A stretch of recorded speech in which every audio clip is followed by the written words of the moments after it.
Our amazing band, thanks guys so much. So, as I explained earlier when we started, that today is a really special day. We have actually 6, but 5 represented today, newly licensed practitioners in the center. And I know you all have been hearing about this for a while, but I don't know if you understand the significance of it. This center has not had practitioners for quite a long time, and it is the cornerstone, it is the backbone of our teaching, to have people, to have spiritual healers. And so the fact that we now have them it's tremendous. It's so wonderful. It is a fully functioning center for spiritual living, and I couldn't be happier and more proud of this group of people. So the way this is going to look for you now is that each one of them is going to talk to you for a few moments and tell you some wise and interesting stuff. No pressure there. And then when that is through, then we are going to have our practitioner dedication ceremony. And it's all going to tie together, and it's going to be absolutely beautiful. And I know that you all are, from the depths of your hearts, sending all love and appreciation in advance for these wonderful folks who are here to share a bit of themselves with you. So please welcome our practitioners. And first off is Tracy Peterson.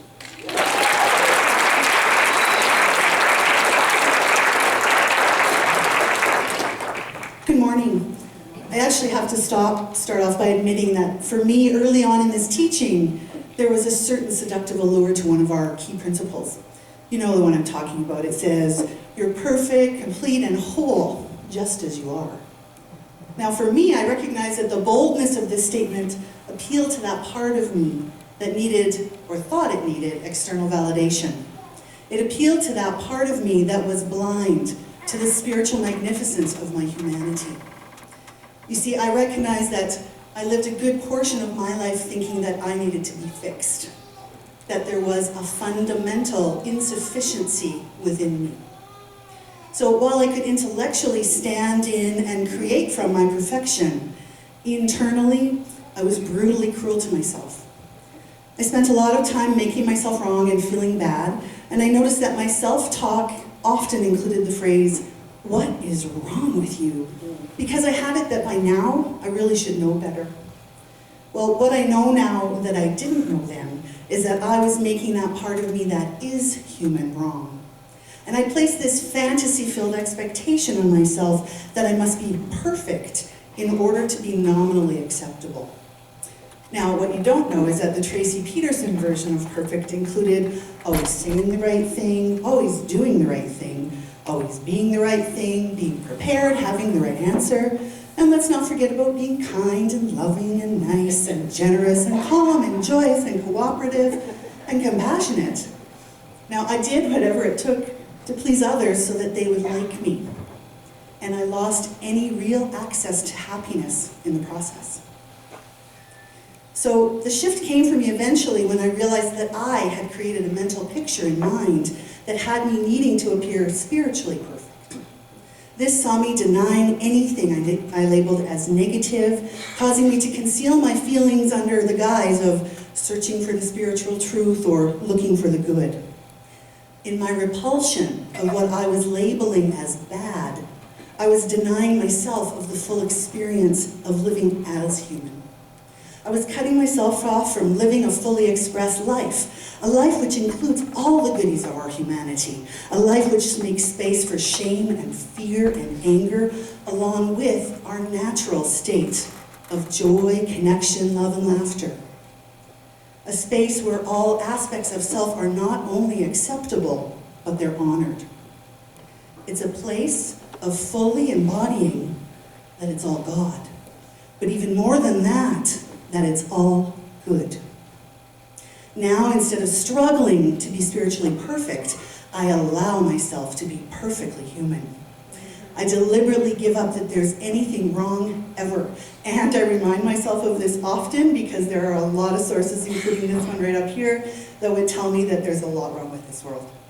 I practice releasing any labels of good or bad, right or wrong, and I strive to remove that word should from my vocabulary because I know it's a portal to hell.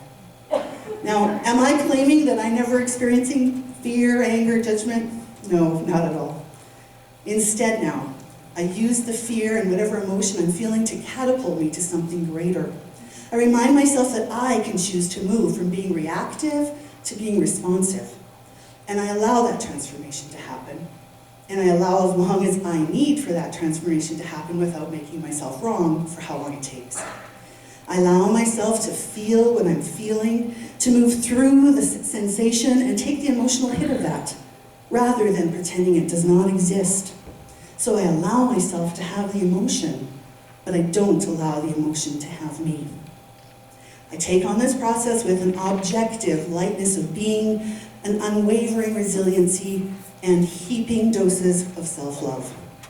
For the one thing that I know for sure as a result of this beautiful teaching is that everything in my life is here for my benefit, despite what may be appearances to the contrary at the time.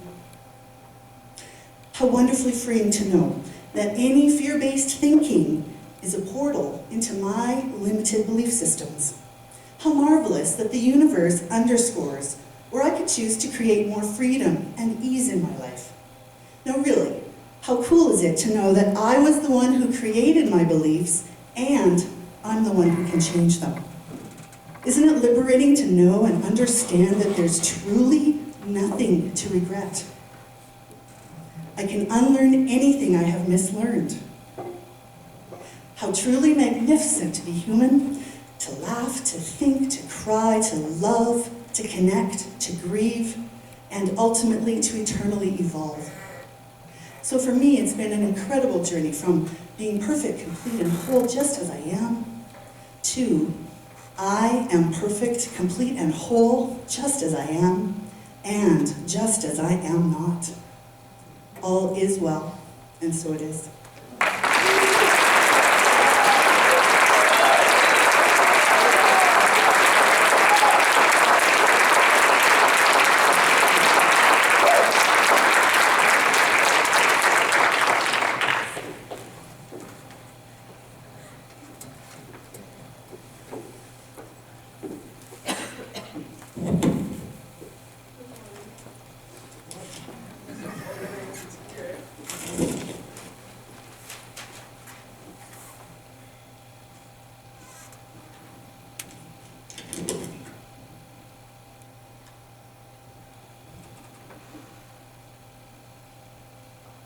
Okay, so I have been fighting discrimination all my life.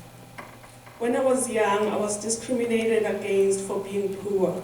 And at that stage, the difference between rich or poor was just having a pair of shoes to go to school in or not having a pair of shoes to go to school in. When I left my country for North America, all of a sudden it dawned on me that my skin color was a problem for some. Discrimination can be subtle. I believe that the belief in heaven and hell as a physical location is a form of discrimination. The good will go this way, the bad will go that way, and nobody really knows how good or how bad they've been. So through all of this, I developed a huge intolerance for discrimination of any kind. An idea of a God that opposed any form of discrimination was a God I had no interest in. And then one day, at the most trying time of my life, where all I had worked for seemed to have no meaning, I searched deep within and I said the Lord's Prayer and hoped for the best. I went from church to church trying to find a home for me, and I couldn't find one. From what I know now about the principle of God, I should not have been surprised that I received an answer to my prayer. I found the Science of Mind teaching, a teaching that has no tolerance for any kind of discrimination, racial, sexual, religious, whatever. A spiritual philosophy that sees all people as equal. What I love most about religious science is that it does not ask me to have a blind faith. Blind faith is something that I could never really believe in. Science of mind places a huge responsibility on the individual. For some, this may be scary, but for me, it is truly liberating. To know that I am made in the likeness of the creative intelligence. To know that I have a say in the creation process called my life experience. To know that the events taking place in my life have something to do with me, my thoughts and my beliefs. A spiritual teaching not only to confirm it, but to show me how to go about it. A spiritual teaching that says I have a say. So as a spiritual practitioner, my first and foremost task is applying the spiritual principles in my life and in the lives of those who request my services. I know that life is a beautiful experience and it's abundant in love and vitality. I know that life happens through me as my thoughts and beliefs. I know that the universe reacts and responds to my thought. I do not have to force anything to happen. I only have to direct my energy to it, and this dynamic, responsive universe acts upon that impression and I see results. That responsibility is mine to consciously create my experience. The responsibility is mine to not dwell on those things I do not wish to experience. Faith is a big part of the science of mind teaching. Faith is the knowing that what is seen first happens in the unseen but felt spiritual arena. Faith is knowing that what I pray about comes about. Faith is knowing that life is always for me. So I encourage you to make use of a spiritual practitioner. Make that appointment and seek spiritual guidance from a spiritual practitioner. Explore spiritual mind treatment as a tool for healing. But mostly, I encourage you to explore and apply spiritual principles in your life experience. Give this intelligence something unique to do in your way of expressing life. Have fun with it. Thank you.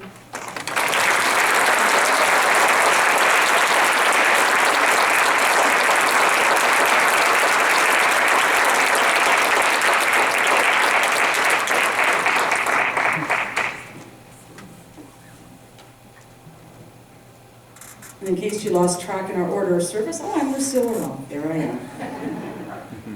So my path to this teaching could be described more like a meandering. I was born and raised in a long-standing family tradition, faith tradition.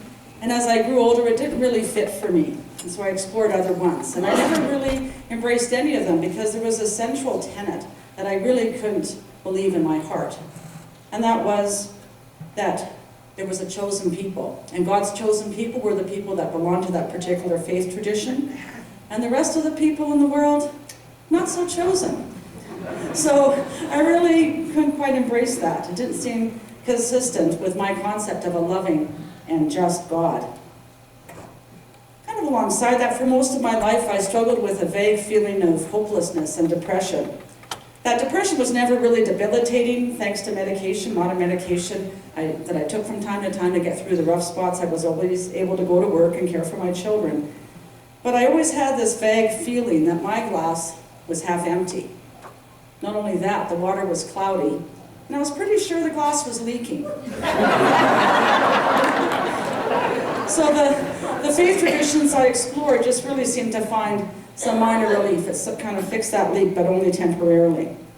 But yet throughout all that, I did have profound experiences of the divine presence within, a sense of being united with all people. So I knew that there was something out there, in here, out there, and sort of continued to look for a place that honored that. And about 10 years ago, I came to the science of mind teaching. And not only did it make sense to me, it transformed my life. I learned that my thoughts have power, and that my repetitive thoughts become beliefs, and those beliefs become the outpicturing in my experience and the conditions in my life. So I stand here today, and I can truly say that if you change your thoughts, you can indeed change your life. And just an update on my mental health condition, I can't remember the last time I went to the doctor for a prescription for antidepressants.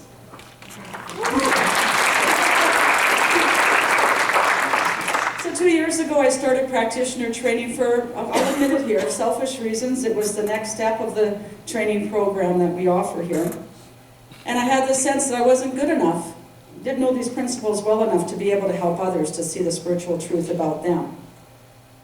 But now, after going through the 2 years of training under the loving guidance of Pat here, after practicing with my fellow practitioners, after praying individually with many of you after service for the last 2 months, and after leading one of our Sacred Circle discussions for the last 7 weeks, I'm starting to realize that my playing small doesn't serve the people in my spiritual community, nor does it serve the world. So as for my vision as a practitioner in the future, well, it seems that each passing day the world seems more chaotic, more uncertain, more violent. If you recall, last January, terrorists killed 17 people in Paris in the Charlie Hebdo newspaper offices. And that horrific event created an opening. As horrific and chaotic as it was, it created an opening for something stronger to appear. If you recall, 2 days later, 2 million people marched in Paris in a rally for unity. And the most recent events in Europe are creating another opening.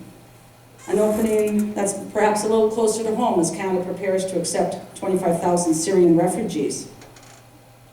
So shortly after the rally in Paris last January, Marianne Williamson, many of you have read her books, said this in the Huffington Post, and this is just an excerpt of that.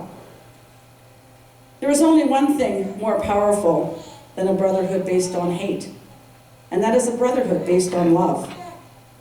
Humanity needs to understand this.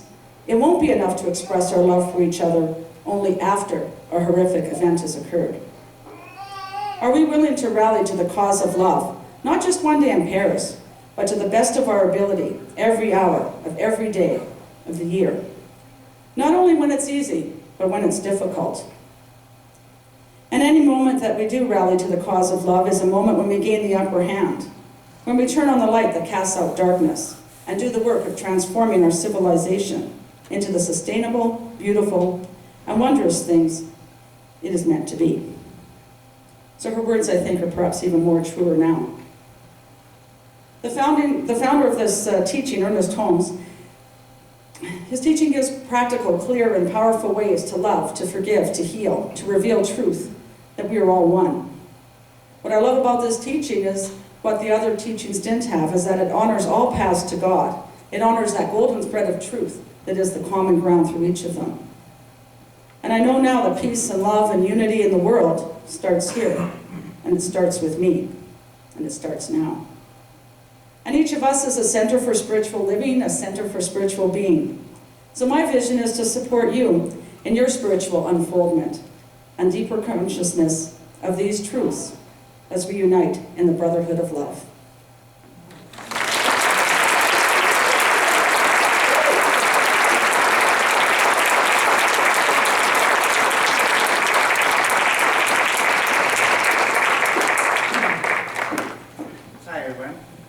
Hi everyone, I'm Ron. The first Science of Mind gathering I ever went to, I heard almost right from the giddy up these words, and you've heard them many times today. You are whole, perfect, and complete, just the way you are. And I thought, what kind of evangelistic, miracle-spewing nonsense is that? I really did. And yet, I looked around and here was a group of just everyday, regular people holding this an everyday truth for them. And while I was contemplating how I was so not that, there was at the same time, a little wee squeak, a weak squeak, a voice deep down inside that said, what might they know that you don't know? And so began a 15-year string of commitments to show up and listen at least one more time.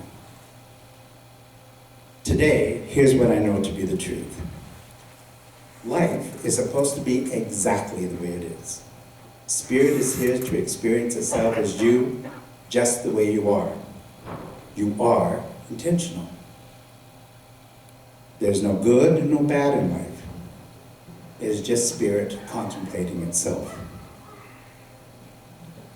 what is of utmost importance here is how we perceive the experience that is before us right now.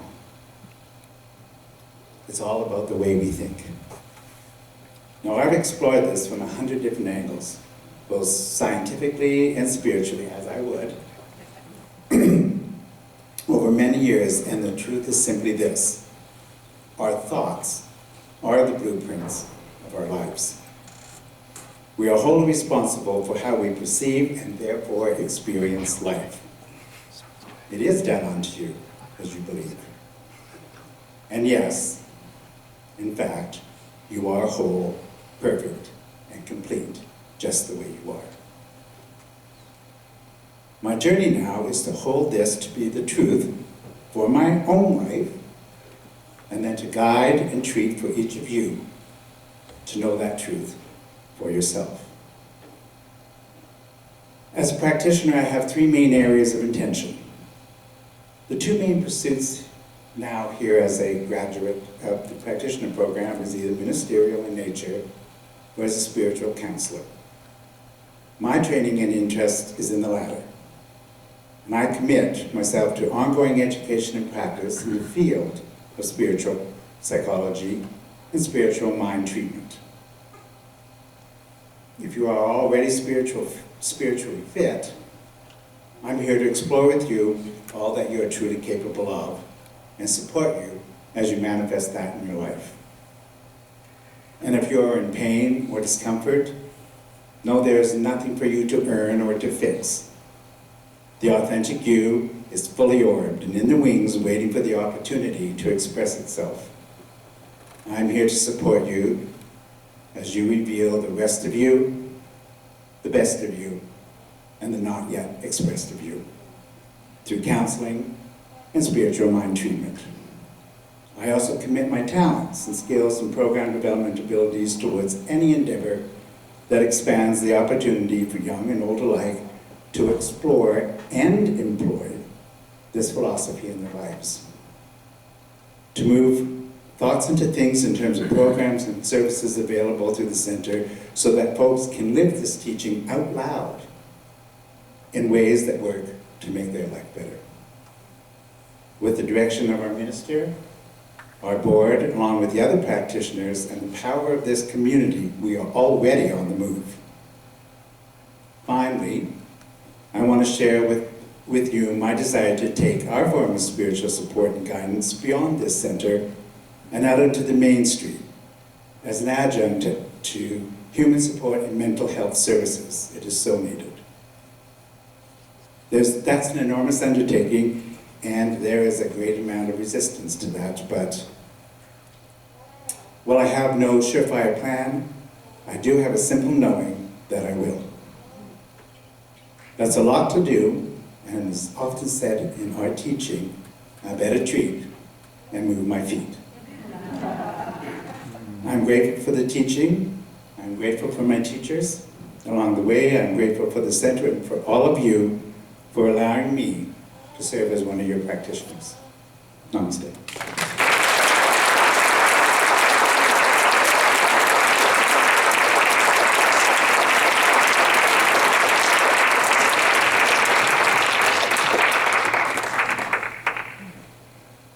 Hello. My name is Amy, and I usually stand over there.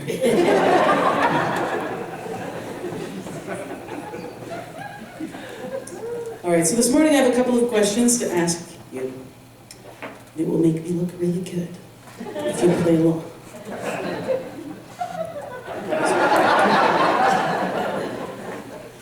A show of hands, who here knows that they are perfect, whole, and complete?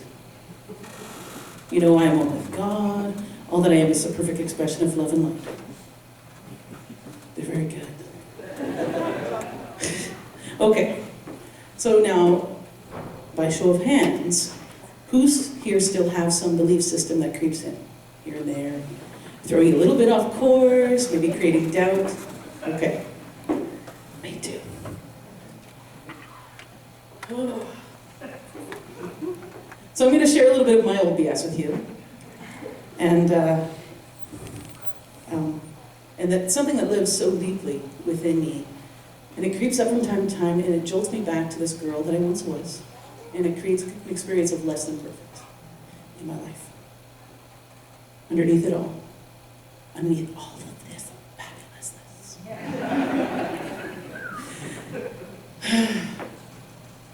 there's a relatively shy and quiet person.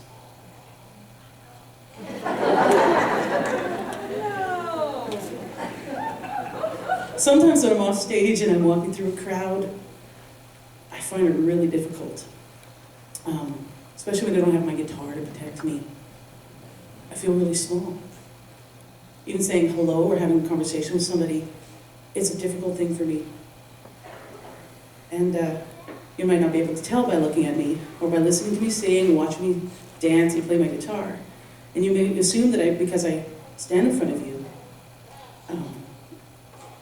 I have to turn the page,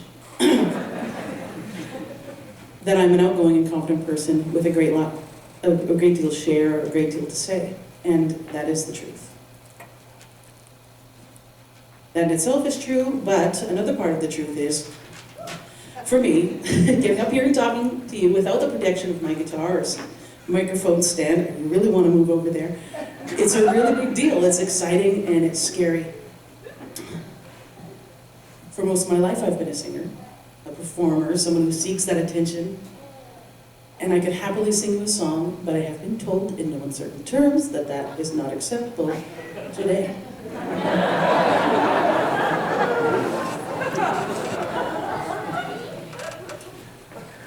I don't recall the exact moment when I learned that the words that I speak are not as important or as beautiful as the words that I say, or sing.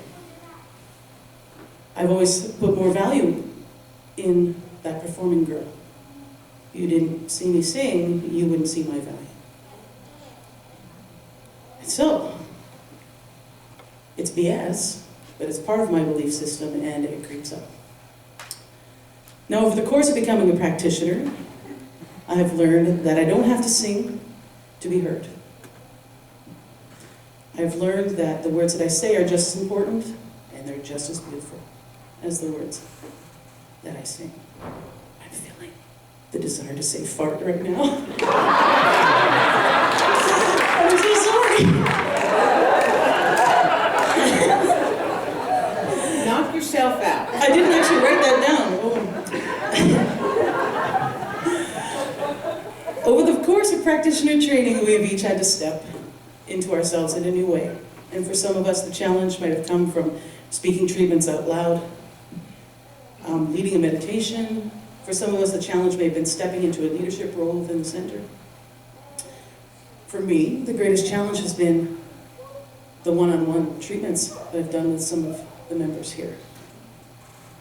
And I love it, don't get me wrong, I love sitting with you and having that experience. But before I sit with somebody to have a conversation, I do some internal affirmations. You're the right person for this. You have the right beautiful words to say to these people or to this person. And everything you say will be perfect because you say it. Oh, I didn't write that down either, so I have to find out where I am. Today, I'm about 10 kilometers outside of my comfort zone. And that's okay. I know that what I've shared today has meant the world to someone. And the words I've shared have been perfect because they are the words that came through. I'm blessed to be here, and I'm blessed to have shared my first public speaking moment without my guitar to shield me, with people who I cherish and care for. So thank you very much. Namaste.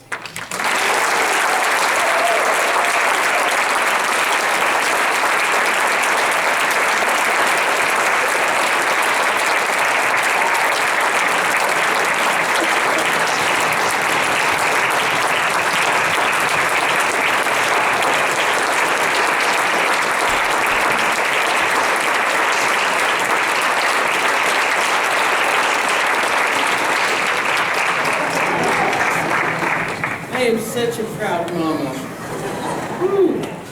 Reverend Marjorie, if you will come up here and join me. And if the 5 of you